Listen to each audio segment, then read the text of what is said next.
성경 말씀부터 보겠습니다. 누가복음 7장 36절 이하 말씀까지 보겠습니다. 누가복음 7장 36절에서 50절까지 함께 보겠습니다. 한 구절씩 나눠서 읽도록 하겠습니다. 한 바리새인이 예수께 자기와 함께 잡수시기를 청하니 이에 바리새인의 집에 들어가 앉으셨을 때에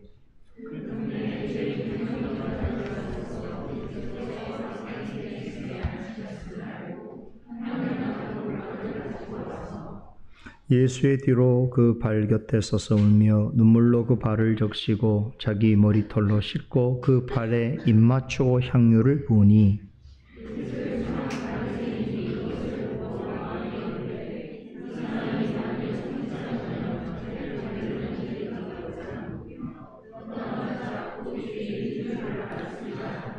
예수께서 대답하여 가라사대 시몬아 내가 내게 이를 말이 있다 하시니 저가 가로되 선생님 말씀하소서.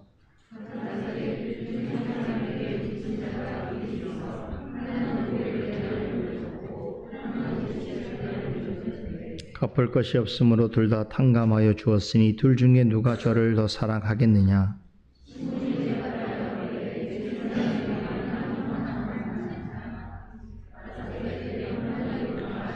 여자를 돌아보시며 시몬에게 이르시되 이 여자를 보느냐. 내가 내 집에 들어오매 너는 내게 발 씻을 물도 주지 아니하였을 때 이 여자는 눈물로 내 발을 적시고 그 머리털로 씻었으며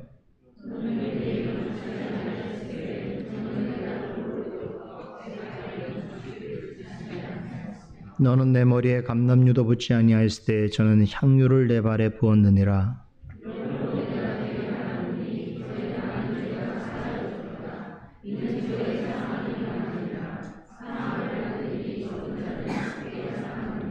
이 여자에게 이르시되 내 죄 사함을 얻었느니라 하시니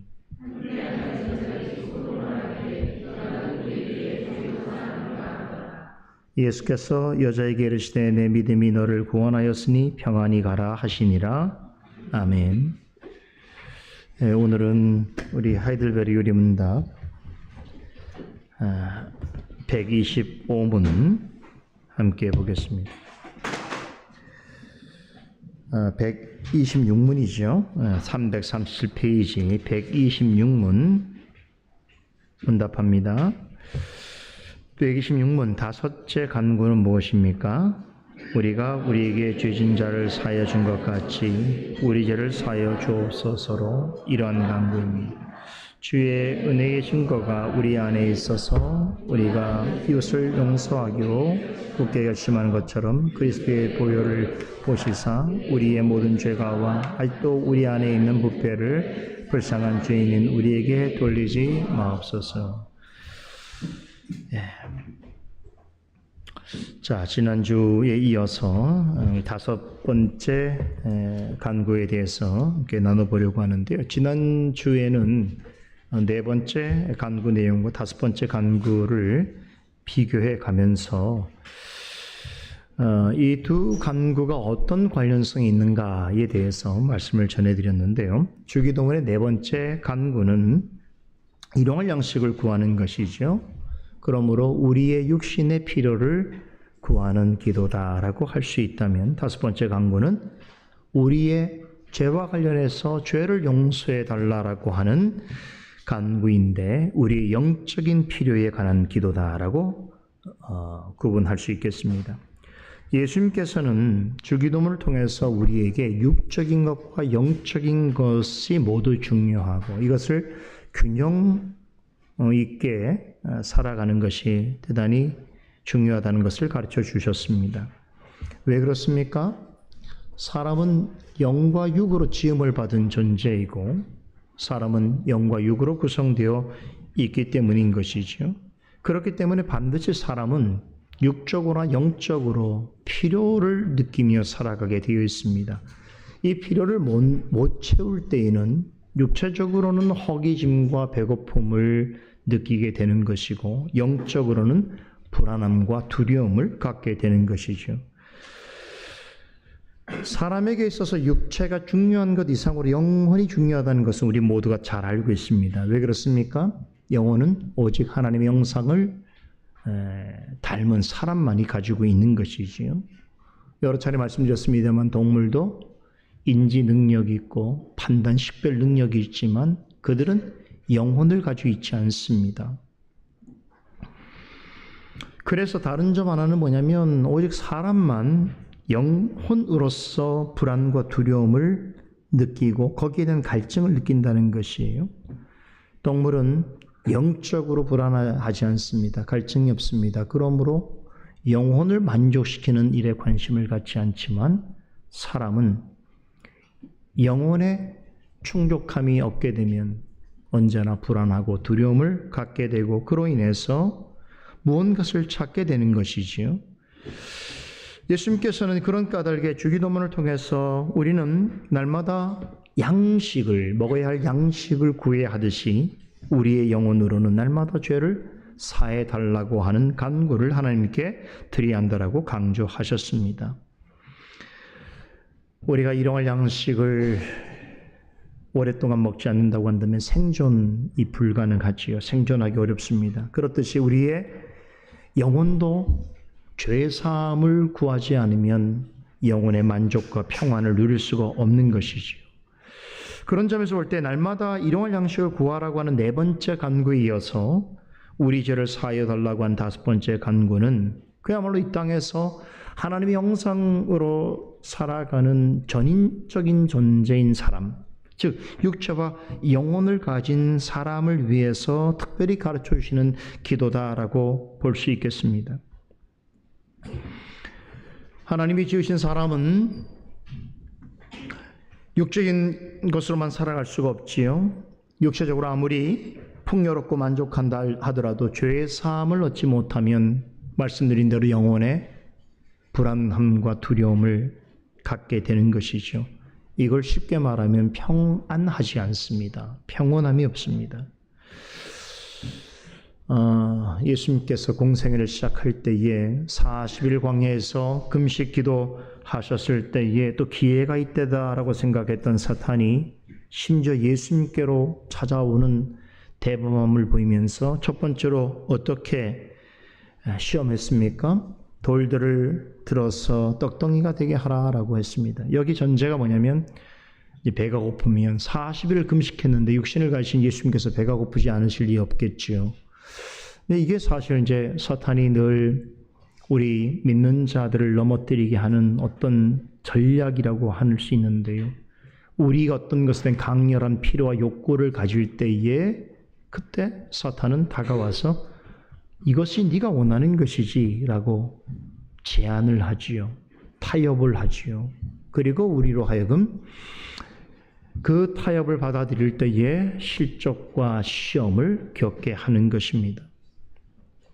그런데 예수님께는 통할 리가 없겠지요. 그런데 한 가지 중요한 것은 뭐냐면 예수님께도 육체적인 문제가 매우 중요했다는 것을 사탄은 알고 있다는 사실은 사탄에게도 지혜가 있다는 것이죠. 함부로 아무렇게 생각 없이 말하는 존재가 아니고 그의 필요를 정확하게 이해하고 있다는 사실이죠.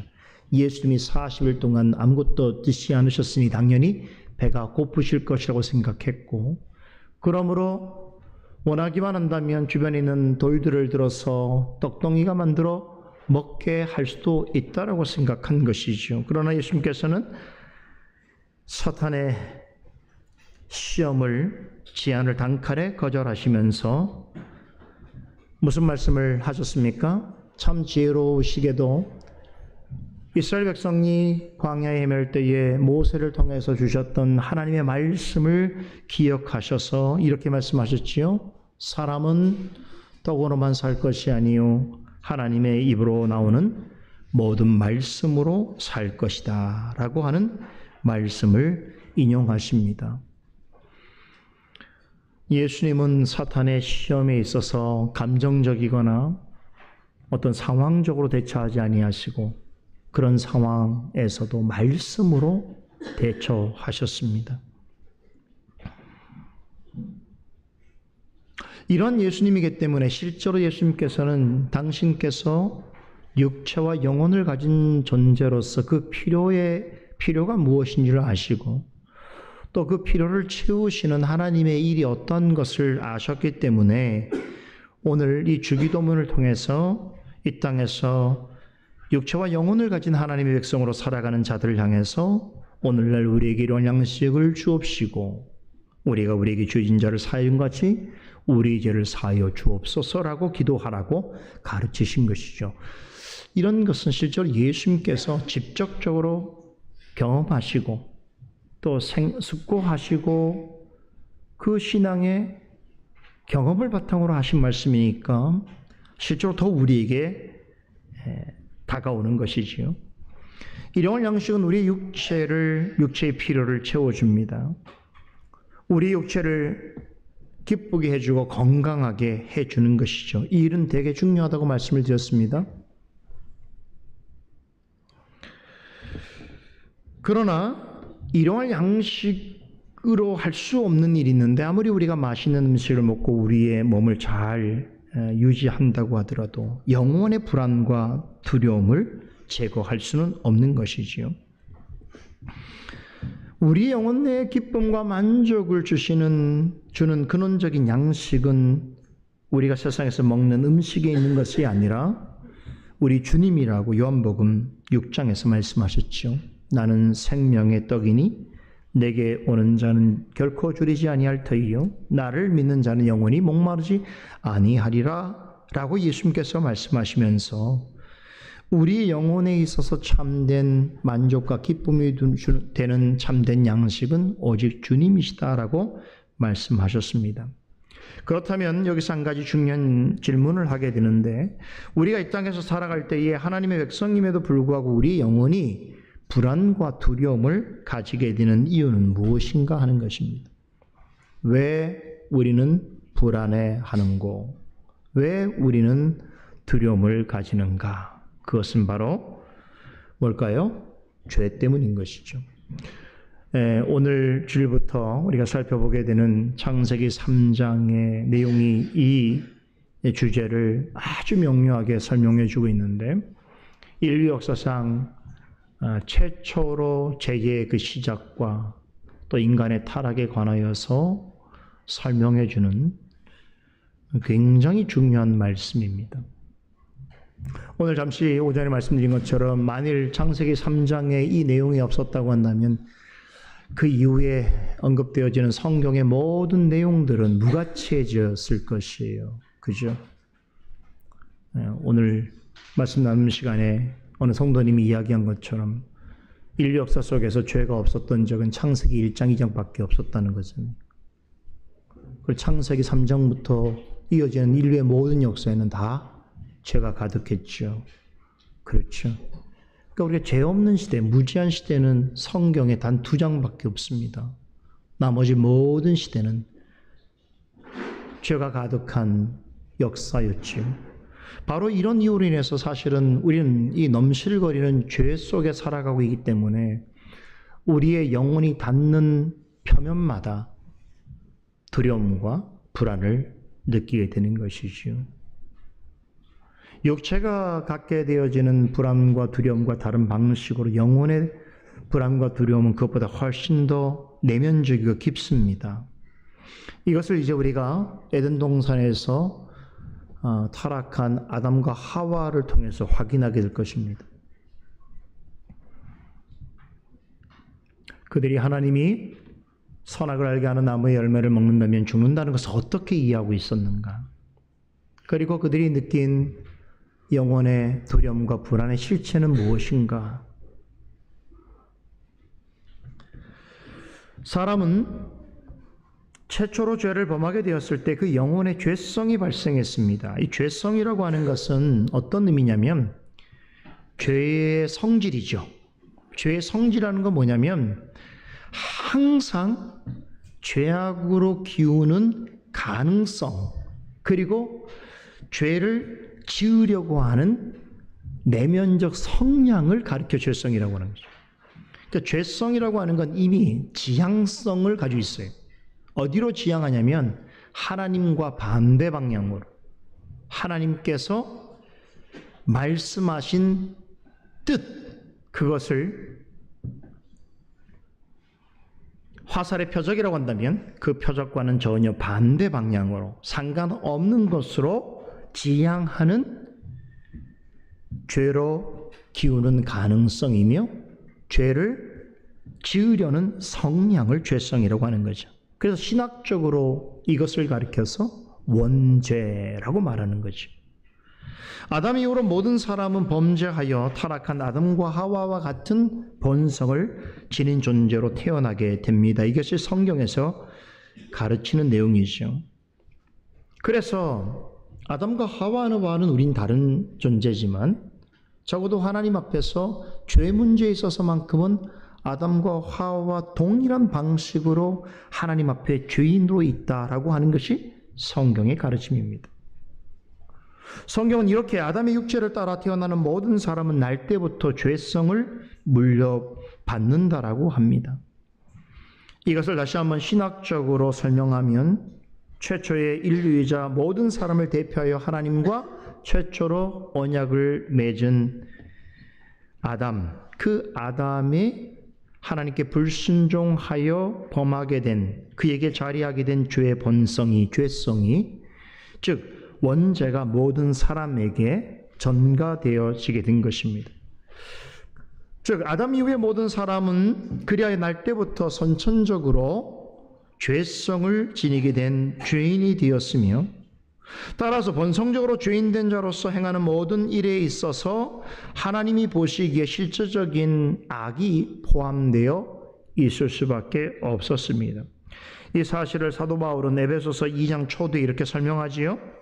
그때에 너희는 그 가운데서 행하여 이 세상 풍조를 따르고 공중의 권세 잡은 자를 따랐으니 곧 지금 불순종의 아들들 가운데 역사하는 영이라. 전에는 우리도 다 그 가운데서 우리 육체 욕심을 따라 지내며 육체와 마음에 원하는 것을 하여 다른 이들과 같이 본질상 진노의 자녀가 되었더니 라고 말씀합니다. 다른 이들과 같다라고 하는 것은 아담과 하와를 포함한 모든, 나를 죄한 모든 사람들이에요. 그러니까 나도 거기에 포함되는 거죠. 하나님 앞에 본질상 진노의 자녀였다는 것이죠. 사람은 아담으로부터 물려받은 이 본질적인 죄성 때문에 날마다 죄를 범하게 되어 있습니다. 자, 이 말을 오해하지 마십시오. 모든 사람이 날마다 사회적으로, 도덕적으로, 윤리적으로 비난받을 만한 어떤 특정한 범죄를 저지른다라고 하는 의미가 아닙니다. 사람은 본래 하나님의 거룩한 형상으로 지음을 받았죠. 우리가 모두 아는 것처럼 그런 사람은 하나님 보시기에 참으로 선한 존재였습니다. 그러나 아담의 범죄로 말미암아서 세상에 죄가 들어왔고 죄로 말미암아 사망이 들어왔습니다. 그리고 아담 이후로 모든 사람은 아담이 가진 죄성과 동일한 성격의 죄인이 되었습니다. 성경은 아담과 같은 부패한 본성을 지닌 사람들이 실제로 하나님 앞에서 얼마나 큰 죄인인가에 대해서 강조하는데, 우리 다 같이 한번 말씀 볼까요? 로마서 1장 28절에서 32절 말씀까지 우리 한 목소리 읽어보도록 하겠습니다. 로마서 1장 28절로 32절까지입니다. 또한 저희가 마음에 하나님 두기를 싫어하매 하나님께서 저희를 그 상실한 마음대로 내어버려두사 합당치 못한 일을 하게 하셨으니 곧 모든 불의, 추악, 탐욕, 악의가 가득한 자요, 시기, 살인, 분쟁, 사기, 악독이 가득한 자요, 수군수군하는 자요, 비방하는 자요, 하나님의 미워하시는 자요, 능욕하는 자요, 교만한 자요, 자랑하는 자요, 악을 도모하는 자요, 부모를 거역하는 우매한 자요, 배약하는 자요, 무정한 자요, 무자비한 자라. 저희가 이 같은 일을 행하는 자는 사형에 해당한다고 하나님의 정하심을 알고도 자기들만 행할 뿐 아니라 또한 그 일을 행하는 자를 옳다 하느니라. 와, 대단한 말씀이죠. 자, 오늘 우리가 하나님의 작정에 대해서 배웠는데 허용하시는 작정, 신학적으로 허용적 작정이라고 합니다. 이것은 하나님께서 어떤 일에 대해서 적극적이고 긍정적인 의미에서의 하나님의 계획이 아니라 부정적인 의미에서, 다시 말하면 지금 같은 일들, 하나님의 성량과 반대되는 어떤 죄를 행하는 일에 있어서도 또 그런 죄를 짓도록 충동질하는 사탄의 의도와 계획에 있어서도 하나님은 뜻을 두시고 그 일 자체를 통하여 하나님의 선을 이루어 가시는 하나님의 작정을 가리켜서 허용적 작정이라고 말하는데, 오늘 28절에도 보세요. 자, 분명히 하나님께서는 그 마음에 하나님을 두기를 싫어하는 사람들을 원수로 여기시지요. 하나님께 정죄받아야 되지요. 그런데 그렇다고 해서 하나님이 바로 하늘에서 불을 내리시거나 그들을 심판하지 아니하시고 어느 때까지는 그들이 하고 싶은 대로 하도록 내버려 두신다는 거예요. 그러니까 하나님 편에서는 내버려 두시는 것은 그들의 상실한 마음대로 하도록 하는 것이고, 그 일을 하는 사람은 잘됐다 생각했죠. 하나님이 간섭하지 않고 내가 무슨 짓을 하더라도 양심에 부대낌이 없이 내가 원하는 일을 하겠다라고 생각할 수 있다는 거예요. 하나님의 생각과 사람의 생각은 다를 수 있습니다만, 그러나 하나님께서 어떤 일들은 하나님의 뜻에 따라서 그 일을 당장에 개입하지 아니하시고 하나님께서 그 일을 하게 하심으로 더 큰 하나님의 뜻을 도모하고 드러내시기를 바라는데, 그 내용이 29절 30절, 31절 나타나죠. 그러므로 그같이 행하는 자들, 마음에 하나님이 없다고 하고 싫어하는 그런 사람들이 상실한 마음대로 행하는 모든 일들이 하나님 앞에서 심판받아 마땅한 일이라는 것을 나타내 보이시는 거예요. 이해되시죠? 이해되세요? 그렇게 되니까 32절에 뭐라고 말합니까? 이 같은 일은 원래는 하나님 앞에서 어떤 일입니까? 사형받아 마땅한 일인 거죠. 이런 일들 가운데 인류가 어느 한 사람이라도 저는 완벽하게 이 지금 언급하고 있는 이런 예들에 대해서 저는 완벽하게 관련이 없습니다라고 할 수 있는 사람은 아무도 없지요. 그렇죠? 그런데 이런 일 하나만 가지고도 어떻습니까? 하나님 앞에서는 죽어 마땅한 것이란 말이에요. 그런데 어떤 사람들은 뭐라고 생각합니까? 이런 일을 행하면서도 아직 목숨이 부지하고 또 자신이 하고자 원하는 일을 할 수 있는 그런 마음이 상실한 대로 행하는 일들이 계속 되어지니까 뭐라고 생각하는 거예요? 옳다. 하나님이 없구나. 성경에는 하나님이 공의로워서 불의하고 패역한 일에 대해서는 반드시 심판한다고 그랬는데, 이렇게 살아도, 하나님 없이 살아도, 마음에 하나님이 없다고 하고 싫어하더라도 아무 문제가 없구나라고 생각하고 자기 하는 일들을 어떻게 생각한다는 거예요? 옳다고 여긴다는 거예요. 그 일을 더 열심을 낸다는 것이죠. 그렇죠?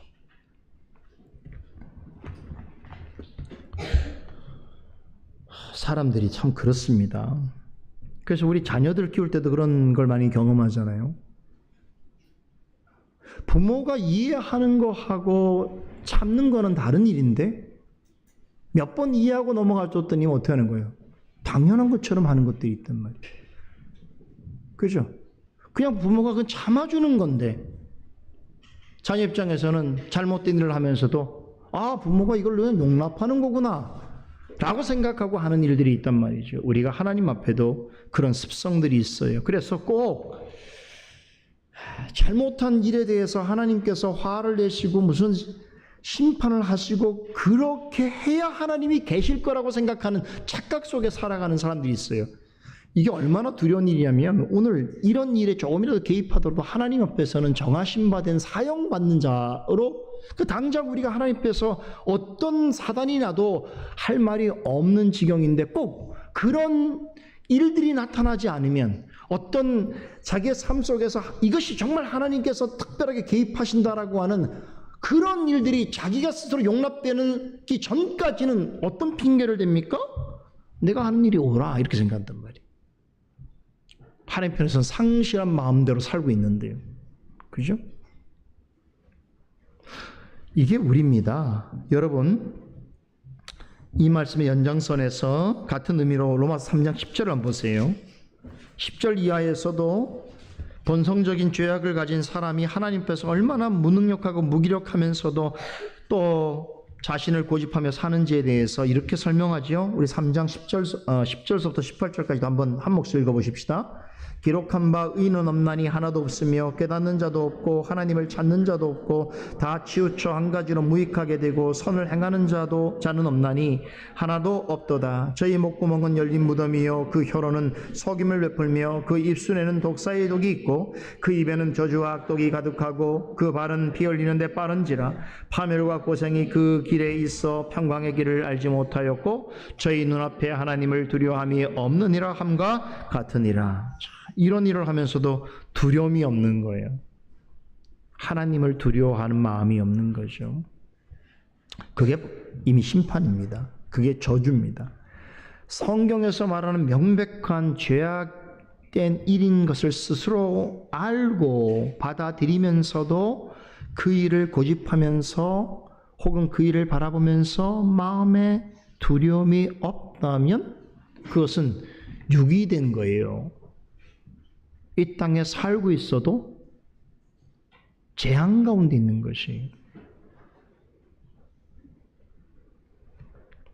읽지는 않았습니다만 우리 3장 23절 한번 보세요. 23절에서도 뭐라고 말합니까? 모든 사람이 뭐라고요? 죄를 범하였음에 하나님의 영광에 이르지 못했다라고 말씀합니다. 사도 바울은 이렇게 성령의 영감으로 기록한 말씀에서 우리는 태어날 때부터 죄인이고 살아가는 것도 죄인이다. 누구 앞에서요? 하나님 앞에서 말이죠. 왜 그렇습니까? 우리는 아담의 동일한 죄성을 가지고 있기 때문에 그래요. 그 죄성, 뭐라고 말씀드렸죠? 항상 죄를 지향하는 가능성을 가지고 있고 그리고 죄를 지으려고 하는 성향으로부터 자유로울 수 없는 성품을 가진 게 타락한 인간이란 말이에요.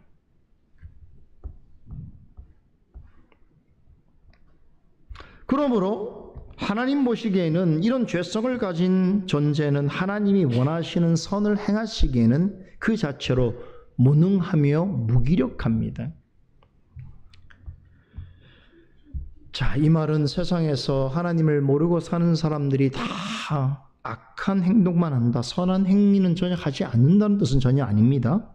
죄성을 가진 사람도 어떻습니까? 상대적으로는 선을 행하며 살아갈 때가 있죠. 예수님께서 이렇게 말씀하셨잖아요. 악한 자라도 자신의 자식에게는 어떻게 한다고요? 좋은 것을 주려고 하는 게 사람의 인지상정이거든요. 그러니까 악한 사람, 하나님 앞에서 악한 사람인데 자기의 자식에는 선한 부모가 되는 거예요. 그죠? 그 조폭들 얘기가 맨날 그런 게 이야기되지 않습니까? 그런 조폭 같은 나쁜 행동을 하면서 자식들이나 자기 가정은 또 굉장히 건사하는데 열심히 하잖아요. 그죠? 그러니까 큰 악은 잊어버리고 작은, 그죠? 큰 악은 관심을 두지 않고 작은 악을 속에서 자신의 존재를 정당화하는 것이죠. 성경은 거듭나지 않는 자라도 상대적이고 도덕적인 선을 행할 수 있다라고 가르칩니다. 이런 부분에 있어서 하나님의 일반 은총이 있어서 인류 역사를 보게 되면 하나님을 알지 못하는 사람들 중에서 정말 인류 역사에 큰 지대한 공헌과 업적을 남긴 사람들이 많고 지금 우리가 살아가는 시대 속에서도 그런 인물들이 주변에 많지요. 여러 분야에서 그런 인물들이 있습니다.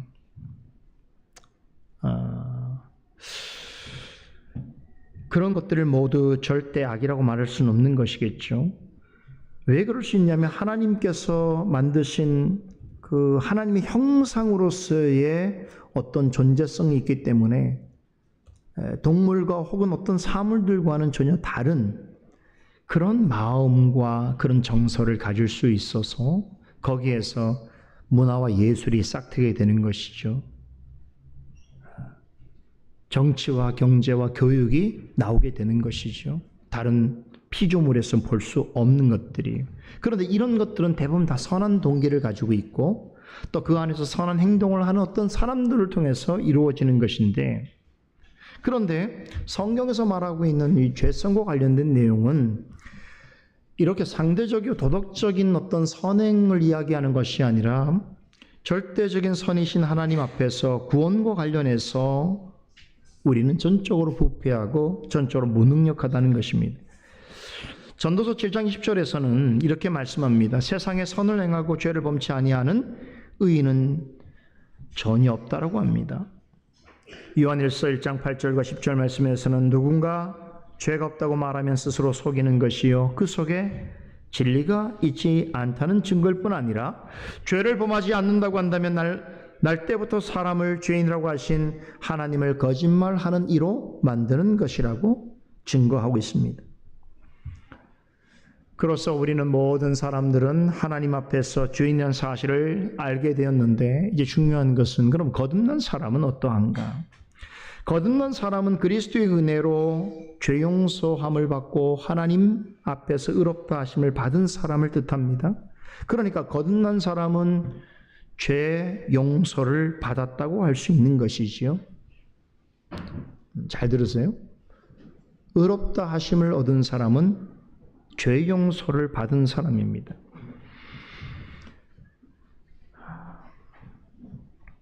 하나님께서는 구원받은 사람에게는 반드시 죄 사함의 은혜를 베풀어 주시는 것이지요.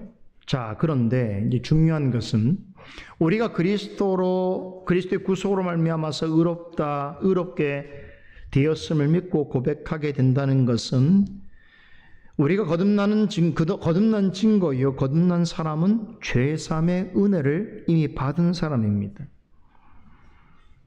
그러나 중요한 것은 우리가 죄 사함을 받게 되어진 것, 또한 우리가 의롭게 되어진 것은 우리의 행위와 공로 때문이 아니라는 것입니다.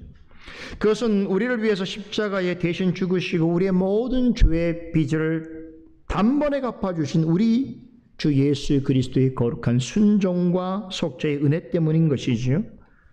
그러니까 우리가 의롭다 함을 얻게 된 것은 순전히 그리스도 때문인 것입니다. 우리 스스로 의롭게 된 것이 아니라 우리를 대신하여 그리스도께서 행하신 완전한 속죄로 말미암아 의롭다 하심을 얻게 된 것이죠. 이것이 칭의입니다. 그래서 칭의적 관점에서는 그리스도께서 우리를 위해 십자가에 행하신 순종과 죽으심을 위해서 우리의 모든 죄를 사해 주셨습니다. 이것을 의심하면 안 됩니다. 그랬기 때문에 우리가 그리스도와 법적으로 연합된 관계에 들어가게 되었죠. 이걸 뭐라고 합니까? 그리스도와의 연합이라고 합니다. 죄인이었던 자가 거룩하신 그리스도와 하나가 될 수 있게 되었다는 것이죠. 그리고 하나님과 원수였던 우리가 그리스도처럼 하나님을 아버지라고 부를 수 있는 위치에 있게 된 것이죠. 하나님의 자녀가 된 것입니다. 그런데 이 모든 일은 우리 자신 때문이 아니라 오직 그리스도의 공로와 하나님의 은혜로 되어진 것입니다. 그러므로 그리스도로 말미암아 의롭게 된 거듭난 사람이라면 하나님의 자녀답게 살아야 하는 것이죠. 그런데 우리가 이 땅에서 하나님의 자녀로 살아간다고 할 때에 이 세상을 사는 동안 죄의 문제로부터 죄의 영향력으로부터 완전히 자유로울 수가 있습니까? 없습니까? 없다는 거예요. 왜 그럴까요? 그리스도로 말미암아 죄의 사함을 이미 받았어도 아담으로부터 받은 죄의 본성, 곧 원죄적인 성품을 그대로 지닌 채로 있기 때문입니다. 거듭난 사람은 이미 하나님으로부터 법적으로 의롭다 함을 받았기 때문에 아무도 그를 정죄할 수 없습니다. 하나님 외에는 거듭난 자를 정죄할 이는 없습니다. 그죠?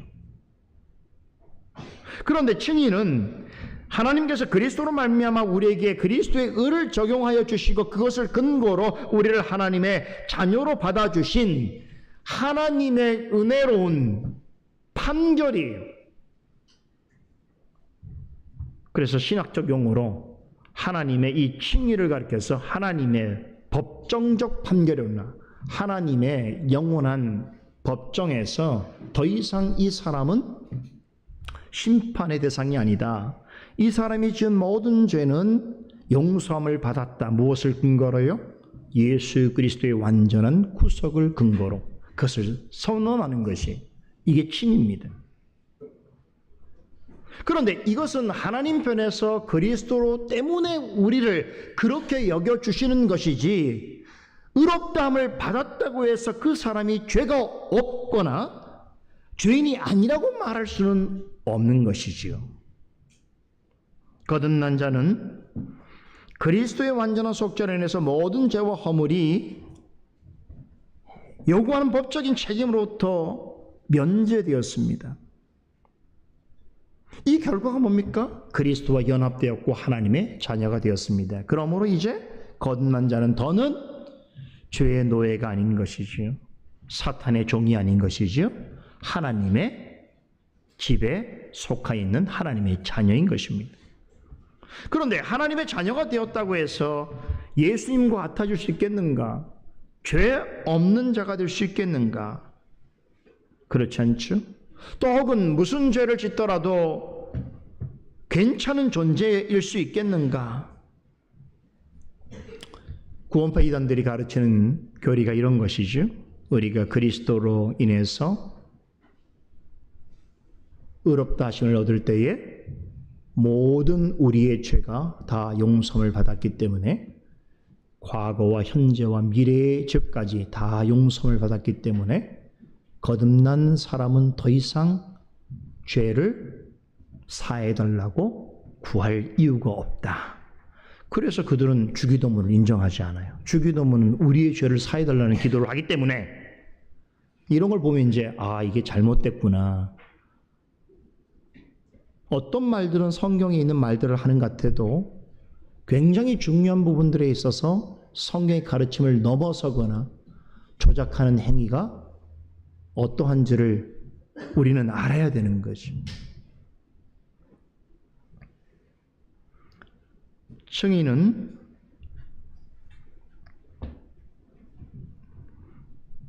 예수 그리스도의 완전한 속죄를 근거로 우리를 의롭다고 여겨주시는 하나님의 판단입니다. 하나님의 결정입니다. 그러나 거듭난 자도 본성적으로 여전히 죄성을 가진 존재인 것이죠. 바로 이 때문에 종교学자 루터는 구원받은 자를 가리켜서 의인인 동시에 죄인이다라고 하는 유명한 말을 한 거죠. 여기에 역설, 패러독스가 생기는 거예요. 우리는 그리스도 때문에 하나님 앞에 의인이라고 여김을 받은 존재가 되었어. 더는 사탄도 세상도 우리를 정죄할 수 없는 자가 되었으나 이 땅을 사는 동안에는 여전히 아담의 죄성을 가지고 있어서 죄와 끊임없이 싸우고 갈등하고 죄를 범하고 살 수밖에 없는 존재이구나 라고 하는, 우리는 의인 동시에 죄인이구나 라고 하는 고백을 하게 되어지는 것이죠. 내가 죄인이구나 라고 생각할 때는 하나님 앞에 나의 연약함에 대하여 고백하게 되는 것이고, 내가 의인이구나 라고 생각하는 것은 하나님의 은혜에 대하여 감사하게 되는 것이죠. 이런 역설이 우리 가운데 늘 있는 거예요. 그렇죠?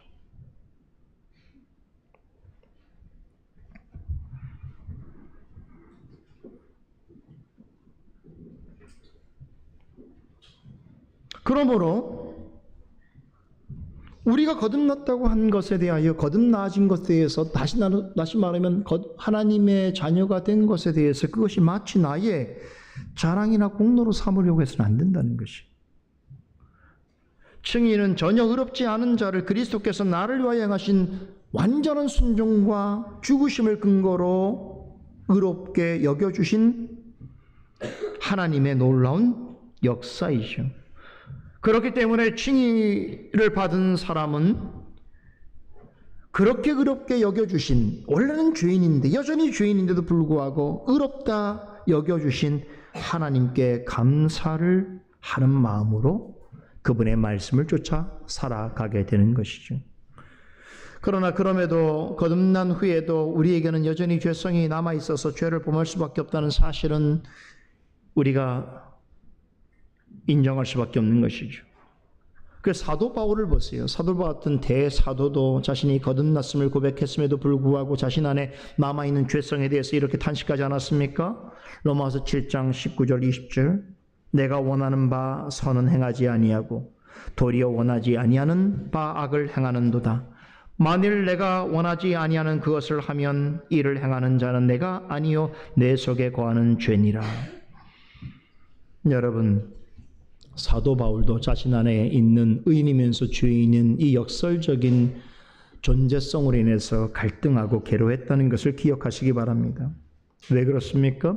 누구보다도 하나님의 크신 은혜를 입었던 사도이지만 자신을 바라보게 될 때 자신 안에 남아있는 여전히 그 죄성으로 인해 발현되어지는 어떠한 일들, 근데 그 일들을 바라보면서 그 내가 원한 일이 아니에요.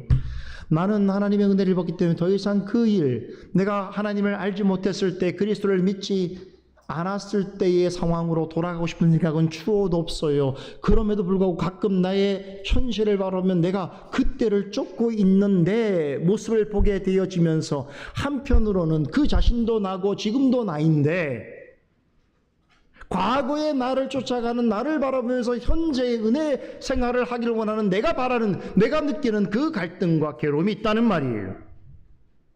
그래서 정령이 내가 하나님의 은혜를 알기 때문에 그로 돌아가고 싶지는 않아요. 근데 나도 모르게 돌아가는 일들이 늘 있게 되는 거예요. 그럼 실제로 돌아가는 건 뭐냐? 내 자신이냐? 아니죠. 왜 그렇습니까? 나는 하나님의 은혜 가운데 살고 있잖아요. 그걸 바라고 있잖아요. 그럼 돌아가는 게 뭐라고요? 죄라는 거죠. 나를 돌이키게 하는 게 죄라는 거예요. 이 말은 그리스도로 말미암아 거듭난 사람이라고 하더라도 여러분 죄 문제로부터 죄 영향력으로부터 완전히 자유로울 수 없다는 것을 말해주고 있습니다. 바로 이 때문에 우리의 마음에 불안과 근심이 생기는 거예요. 우리 영혼이 하나님 앞에 나가서 이 불안과 두려움 때문에 근심과 염려 때문에 하나님 앞에 나아가게 되는 거예요. 그럴 때 시편 기자가 뭐라고 하겠습니까? 내 영혼아 어찌하여 불안해하는고. 그죠? 하나님을 찾고 있는데 불안해요. 불안하니까 찾는 거고 찾으면서 불안해요. 그게 우리 실존입니다. 하나님께서 내 기도를 들어주실 거라는 확신을 갖고 하나님 반드시 좋은 것을 응답하실 줄 아는데도 여전히 그 불안과 두려움을 완전히 떨칠 수 없는 우리의 실존의 한계죠. 그게 왜 생긴다고요? 죄 때문입니다. 죄성은 수술을 한다고 제거할 수 있는 게 아니에요. 죄성은 내가 부인한다고 없어지는 것이 아닙니다. 그래서 이 죄가 우리의 마음의 평안과 영혼의 만족을 늘 불안한 상태로 이끌고 해치죠. 어저께 그렇게 화목하고 기뻤던 일이 오늘 굉장히 나를 두렵고 불안하게 만드는 일이 될 수도 있는 거예요. 그죠? 과거에 그토록 함께 있으면 좋았고 마음이 평안했던 사람이 지금에서 내가 가장 두려워하고 함께하고 싶지 않은 사람이 될 수도 있는 것이죠.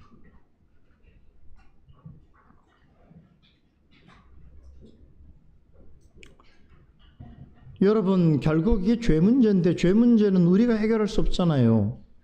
우리가 완벽하게 해결할 수 없잖아요. 그러면 해결할 방법이 뭐가 있을까요? 그리스도를 믿는 자로서 죄에 대해서 이 죄 문제와 죄 영향력으로부터 그래도 벗어날 수 있는 방법이 뭐가 있을까요? 사도 바울은 이렇게 증거합니다. 고린도전서 15장 31절에서 그리스도 안에서 날마다 죽노라. 이게 답이에요. 세상 안에서 날마다 죽이느라 이러면 안 돼요. 누구를 죽이는 게 아니고 내가 죽는 거예요. 이게 답이란 말이에요. 죄를 이기면서 지속적으로 살 수 있는 가장 좋은 방법은 남의 문제고 다른 사람의 탓 때문이 아니고 그 불안과 두려움 속에서 늘 갈등하고 괴로워하는 그 자신, 그 자신의 문제가 죄로 인한 것인 줄 알고 그리스도 안에서 죄와 함께 늘 죽는 것입니다. 그래서 거듭난 사람은 날마다 죄에 대해서 죽는 연습을 하며 살아가는 것이지요. 운동해 보신 분들은 아실 거예요. 이 연습의 중요성이 어떠한가. 그죠? 아마추어하고 프로의 차이는 엄청난 차이입니다. 아마추어는 좋을 때만 하는 사람이지요. 프로는 그렇지 않아요. 근데 프로가 맨날 하는 일은 뭐냐면 아마추어 같은 일을 하지 않습니다. 아마추어는 테니스를 배우면 바로 코트에 들어가고 싶어 해요. 근데 프로는 절대 그러지 않습니다. 오랜 시간 동안 연습을 하죠. 그 우리가 TV에서 보는 프로들은 사실은 TV에서 보이지 않는 시간은 다 연습하는 시간이라고 생각하시면 돼요. 그래야 그 정도 실력을 유지할 수 있는 거예요. 여러분, 우리가 죄를 이길 수 있는 방법은 사람 앞에 나와서 뭐 말하고 행동하는 것이 아니고 날마다 그리스도 안에서 죄 문제를 이기기 위해서 죽는 겁니다. 그죠? 죽는다는 게 무슨 말일까요? 내 자신을 부인하는 것이죠. 주님의 주신 십자가를 짊어지는 것이겠죠. 그리고 주님을 따르는 것이겠죠. 이게 본성적으로 안 맞는 거란 말이에요. 그래서 여러분 보세요. 생각해 보세요. 좀 은혜 받으셔서 여러분이 지속적으로 경건 생활하는 게 얼만큼 지속이 됩니까? 마음으로는 은혜로 은혜 받은 대로 하고 싶잖아요. 이번 한 주 동안은 한 주 내내 거룩한 경건 생활 하고 싶다고 주일마다 각오하고 돌아가시잖아요. 돌아가는 순간부터 차에 타는 순간부터 내리는 순간부터 휙 그 생각은 사라져버려요. 그죠? 왜 그런 줄 아세요? 연습이 안 돼서 그래요. 연습은 고단한 일이에요. 힘든 일이에요. 그러나 가치 있는 일입니다. 그리스도 안에서 날마다 죽는 연습을 해야 돼요. 죽이는 연습하면 안 돼요. 기도할 때도 저 사람 죽이게 해주세요. 하면 안 되잖아요. 내가 죽는 거죠.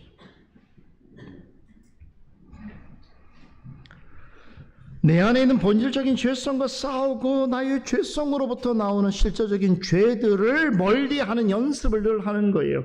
한 번에 절대로 되지 않습니다. 연습을 해서 실력을 키워야 되는 일들이에요. 여러분들이 갖고 있는 특정한 죄에 대한 민감성 있잖아요. 다른 건 괜찮은데 여기에서 내가 너무 유약하더라. 사람마다 있을 수 있어요. 근데 이제 그게 이제 사탄이 늘 노리는 함정이죠. 넌 다른 거는 뭐 네 스스로 괜찮게 잘하는데 요거는 너 젬병이더라. 그래, 항상 그거 놀이하는 거예요. 그러면 항상 그 문제로부터 자유롭지 못하고 전진해 나가지 못하면 신앙 전체가 또 자신과 함께 더불어 있는 사람들의 신앙적 삶이 굉장히 어려워져요. 힘들어지고요. 근데 뭘로써 되어지냐면 연습해야 됩니다. 그 연습하라고 주기도문 가르쳐 주시는 거예요. 그 주기도문의 5번째 간구를 통해서 우리에게 날마다 범하는 죄에 대해서 하나님께 용서해 달라고 기도하라는. 왜 날마다 필요하겠습니까? 기도도 연습이에요. 기도도 하는 사람이 잘해요. 기도 안 하는 사람한테 기도시키는 건 너무 어려운 일이죠. 기도를 하게 되면 또 하고 싶고 또 잘하게 됩니다. 그래서 우리에게 이 주기도문을 통해서 날마다 죄와 싸우고 그리스도 안에서 죽는 연습을 하도록 하시는 것이죠. 하나님의 칭의적 관점에서는 그리스도께서 십자가 이루신 완전한 구속으로 말미암아 의롭다 하심을 얻게 되었지만 칭의 후에 이어지는 성화적인 관점에서 본다면 우리는 날마다 우리 안에 있는 죄성과 부단히 싸워야 하며 날마다 짓는 우리들의 죄에 대하여 하나님께 용서를 구해야 하는 것입니다. 그래서 칭의된 자가 해야 될 일이 이제부터 성화가 되는 거예요. 칭의는 단번에 이루어진 하나님의 사역이지만 성화는 어떻습니까? 죄와 싸우는 오랜 시간에 주어지는 일이란 말이죠. 여기에 이제 우리 하나님께서 우리 역할을 부여하시는 거죠. 우리가 마땅히 해야 될 일들을 말씀하시는 거예요. 그래서 하나님의 자녀로서 그렇게 죄에 대해서 날마다 죽으면서도 의에 대해서는 날마다 살아갈 수 있도록 여러 가지 훈련들을 주시는데, 뭐 주일이 그런 날이죠. 여러분, 주일은 특별하게 훈련하는 날이죠. 그러나 주중에서는 말씀을 보고 기도하는 게 그런 날들이 연습하는 거예요. 그런 점에서 볼 때 주기도문의 5번째 강구는 하이델베르그 요리문답 126문의 첫 문구에서 소개하고 있는 것처럼 주님의 은혜를 증거하는 기도가 되는 것이죠. 그렇지 않습니까? 우리가 하나님 앞에서 오직 그리스도의 은혜로 죄인이 되었으나 나는 여전히 죄성 깊은 그런 죄인이란 사실을 생각하게 될 때에, 그럼에도 불구하고 하나님께서 나를 하나님의 자녀로 살아가게 하시는 그 은총과 은택을 기억할 수 있는 기도가 되기 때문에 이 126문에 언급하는 주기도문의 5번째 기도는 은혜의 증거라는 거죠. 그 은혜의 증거로 내가 그렇게 살 뿐만 아니라 다른 사람에게도 그 은혜를 증거할 수 있는 것이죠. 하나님의 자녀로서 죄를 짓는 것은 부끄러운 일이지만 하나님께로 나아가서 죄를 고백하고 사죄의 은총을 구하는 것은 여러분 결단코 부끄러운 일이 아닙니다. 우리 세상에 우리 육신의 부모도 마찬가지 아닙니까? 자녀들이 자신의 잘못을 구하는데 주저할 때에 어떻습니까? 마음으로 네가 무엇을 주저하더라도 그것을 나에게 이야기하면 내가 너를 용서해 줄 거야 라고 우리도 생각하지 않습니까? 용서를 구하는 건 부끄러운 일이 아닙니다. 하물며 하나님 앞에서는 말씀하셨잖아요. 우리의 죄를 고백하라고. 하나님이 기뻐하시는 일이에요. 여러분, 그걸 알 수 있는 내용이 오늘 우리가 읽은 성경 본문에 나오고 있습니다. 간단하게 말씀드리겠습니다. 예수님께서 어느 동네에 가셔서 바리새인 시몬이라고 하는 바리새인의 초대를 받습니다. 그와 식사를 한참 하고 있는데 예수님을 좋은 마음으로 초청했던 것 같아요. 근데 갑자기 한 여인이 그 집에 찾아오게 됩니다. 예수님이 왔다는, 이 집에 있다는 사실을 알고 그 여인이 찾아왔는데, 그런데 그 여인은 어떤 사람이냐면 그 동네에서 죄인이라고 지목당하는 여인이었던 것이죠. 그가 예수님을 만나러 바리새인의 집을 찾아온 것을 보고 아마 그 자리에 있던 모든 사람들이 화들짝 놀랐을 것입니다. 그러면서 어찌할 바를 모르고 수군거렸겠죠. 왜 그렇습니까? 그 여인은 동네에서 죄인이라고 소문난 여인이었거든요. 그런데 그런 여인이 바리새인 집에 예수님을 만나러 왔다는 것은 이건 산통을 깨뜨리려고 하는 일이 아닌가 싶었던 거 아니겠습니까? 그런데 그 여인은 어떻습니까? 전혀 사람들의 자신을 바라보는 의식에는 개의치 아니하고 향유 담은 옥합을 가지고 와서 예수님 앞으로 나아갑니다. 그리고 그 향유를 예수님의 발을 적시고 자기의 머리털로 닦고 그 발에 입 맞추고 향유를 붓습니다. 눈물로 그 일을 한다고 성경에 기록되어 있습니다. 그러자 예수님을 초청한 바리새인은 이 광경을 보고 예수님한테 이렇게 시비 걸죠. 당신이 선자였다면, 참 선자였다면 이 여자가 죄인이라는 것을 알았을 텐데, 이 여인이 우리 동네에서 얼마나 소문난 죄인인데 그것도 모르고 저렇게 천연덕스럽게 대접을 받으려 하다니 예수님 보고 참 선지자가 아니란 말을 돌려서 한 것이죠. 그러자 예수님께서 이렇게 말씀하십니다. 누가복음 7장 47절에 그녀의 많은 죄가 사하여 줬도다. 이는 그의 사랑함이 많음이라. 사함을 받은 일이 적은 자는 적게 사랑하느니라. 무슨 말입니까? 이 여인은 주님의 사랑을 너무 많이 받았어. 너무 많이 받아서 예수님께 이런 행위를 한 것이. 그러면 사랑을 많이 받았다는 것은 무엇을 의미하는가? 큰 죄인임에도 불구하고 용서함을 크게 받았다는 것이죠. 그것을 그 여인이 인식하고 있다는 것이죠. 하나님은 그리스도로 말미암아 의롭다함을 받은 사람뿐만 아니라 자기의 죄인됨을 인정하고 진실로 회개하는 자 역시 사랑하십니다. 진심으로 자신의 죄를 회개하는 자를 용서해 주십니다. 하나님의 이러하심을 믿는다면 주님께서 가르치신 대로 우리는 날마다 우리의 죄를 사하여 주옵소서라고 기도해야 하는 것이, 거듭난 후에도 죄를 범하고 살아갈 수밖에 없는 우리에게 이 다섯 번째 간구는 너무나 절실히 요구되어지는 기도인 것이죠. 우리의 생존을 위해서, 육체적 생존을 위해서 우리가 날마다 일용할 양식을 구해야 하듯이 우리의 영혼의 평안과 안식을 위해서는 날마다 기도해야 되는데, 그 기도의 내용이 뭐라고요? 우리의 죄를 사하여 주옵소서. 우리의 죄를 사하여 달라고 하는 기도의 전제는 우리가 하나님 앞에서 아무것도 자랑할 수 없는 죄인인 것을 인정하는 것이요, 우리가 진심으로 죄를 고할 때 주님께서는 우리를 용서해 주실 것이라고 하는 믿음을 갖고 드리는 기도인 것이죠. 여러분, 이 말씀에 의지해서 진실로 주님께 간구하시기 바랍니다. 사람들로부터 죄 많은 자라고 조롱받고 비난받던 여인이 눈물을 흘리면서 향료를 쏟으며 자신의 죄를 고백했을 때 주님께서 그녀를 많이 사랑해 주셨습니다. 실제로 그녀가 지은 많은 죄들을 용서해 주셨습니다. 주님 앞에서 그런 그녀를 비난하면서 마치 자신은 의로운 자인 것처럼 자랑하고 자신의 의와 공로를 내세우려고 했던 바리새인은 도리어 예수님으로부터 책망을 들었습니다. 그러나 사람들 앞에서 사람들의 시선이 어떨지라도 주님 앞에 나아가 자신의 죄를 고백한 이 여인은 주님으로부터 용서함을 받았을 뿐만 아니라 주님의 크신 사랑과 은혜를 잊게 되었습니다. 누가복음 7장 50절 보세요. 50절에 보니까 예수님께서 말씀하신 대로 여자는 주님을 믿는 믿음으로 구원받았음을 분명히 드러내게 되는데, 그게 뭘로 나타납니까? 주님께서 주시는 평안을 얻게 되었다라고 말합니다. 죄 용서함의 열매가 평안입니다. 그렇게 될 수밖에 없었던 이유가 48절 나오지요. 주님께서 베푸시는 죄 사함의 은혜를 받았기 때문인 것입니다. 주님께서 우리에게 주기도문의 다섯 번째 간구를 가르치시는 이유가 여기에 있습니다. 주님의 말씀을 믿고 진실한 마음으로 주님 앞에 나아가서 우리의 죄를 고백하며 사해달라고 간구할 때에 오늘 말씀을 통해서 여인에게 베푸셨던 그와 같은 은혜를 주신다는 겁니다. 그 은혜가 뭡니까? 죄인임에도 불구하고 제사함의 은총을 주셨을 뿐만 아니라 세상이 줄 수 없는 평안을, 영혼의 평안과 만족을 그녀에게 허락해 주셨습니다. 이 일을 우리에게도 하시겠다는 거예요.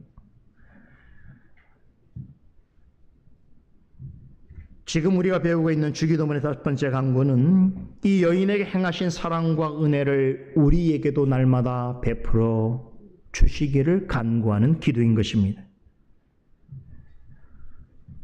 여러분, 오늘의 이 가르침을 깊이 생각하시면서 한 주 동안 이 여인처럼 주님 앞에 나아가서 간구해 보시기 바랍니다.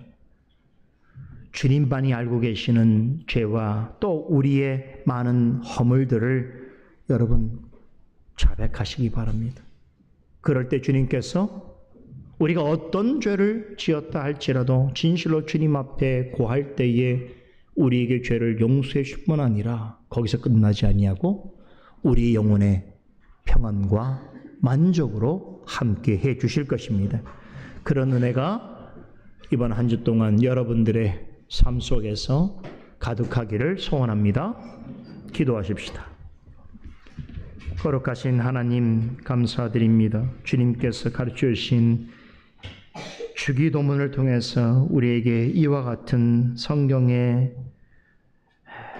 전반에 걸쳐서 증거되어지는 진리를 깨달아 알게 하여 주실 뿐만 아니오다. 주님께서 말씀을 통하여 이미 베푸신 그런 사랑과 은혜를 받은 자들과 같은 그런 자리에 있게 하여 주시고, 우리도 그와 같은 마음으로 주님 앞에 나아갈 때에 주님께서 동일한 은총을 베풀어 주실 줄을 믿사옵나이다.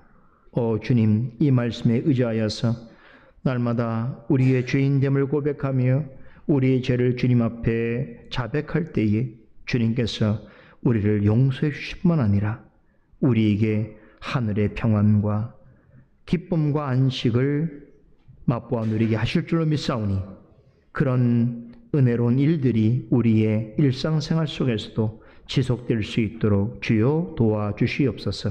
감사드리며 예수님 이름으로 기도드리옵나이다. 아멘.